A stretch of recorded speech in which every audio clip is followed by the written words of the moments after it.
This is Lucian reporting on life from the creative studio at Sun and Bloom Farms, a place where farming, education, and professional design come together to regenerate land and life.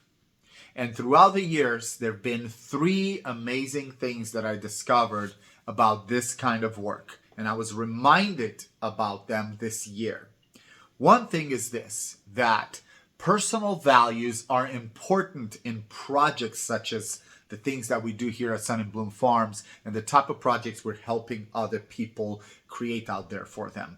If they're homesteads, if they're farmsteads, if they're eco-resorts, community gardens, backyard gardens, neighborhood gardens, personal values are very important and they must be woven inside of these projects. The personal values cannot push the dream of creating these beautiful regenerative farms and regenerative, beautiful permaculture homesteads. And the project cannot push the values away either. And I'll give you an example. Family happiness is one personal value that is very important to me and a lot of the clients that I've worked with and a lot of the students that I've been mentoring and teaching in my courses.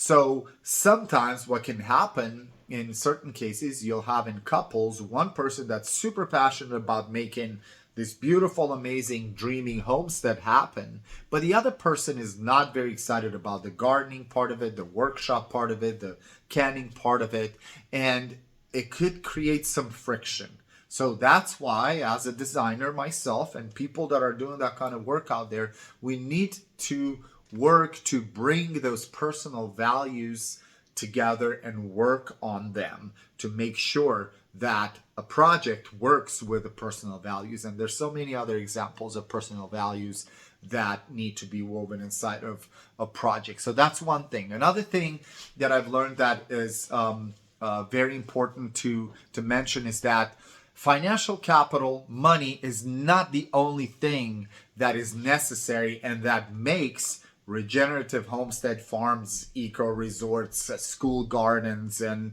backyard yards possible. There's all kinds of different type of capital that is so important. And actually some of them, without them, you wouldn't even be able to create a regenerative project.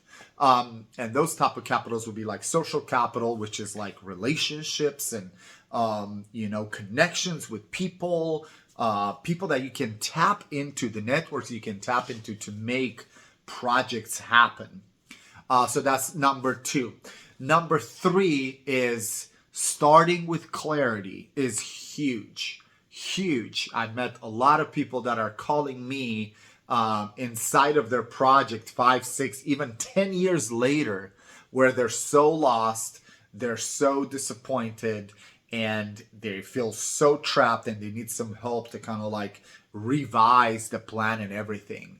And even if it's at that point when there are problems or somebody's just starting a new project, I always recommend starting with clarity. And that means being clear about what the mission of the project is, what the vision of the project is. So mission would be what the project will do, Certain projects will be feeding the family only. Other projects will be feeding the community and inspiring the community to take some kind of regenerative action at the local level, right? Vision is what the project will look like. What kind of things are we envisioning inside of it? Anna Maria and I here at Sun and Bloom Farms, we've envisioned this place from probably our 5th date together, which was pretty awesome to live inside of that dream.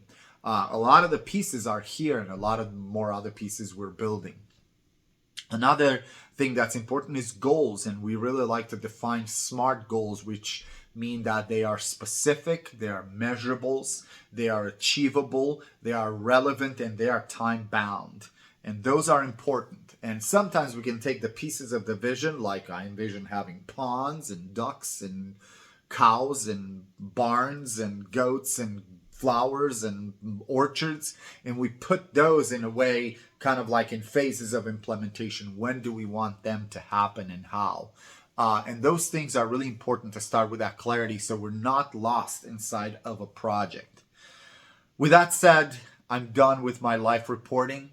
I wanted to bring some wisdom that I've gained through all these years practicing permaculture, teaching permaculture, designing with permaculture, and just regenerative practices in general. And I hope you found value in them. And I will see you in my next report. Comment below if you found this to be value and if you have valuable to you, if you have any other questions, if you are thinking about any kind of ideas that you might come up with from here. If you have any kinds of things that you want to say, please share that with me, and also share this video if you think other people will find it valuable. Maybe somebody that should be really reminded about personal values coming, and being woven with projects, or different type of capitals. You don't need just money. You need all kinds of different capitals. So I hope to see you in the next report I'll be making from Sun and Bloom Farms, where farming, education, and professional design come together to regenerate land and life. What else more is there?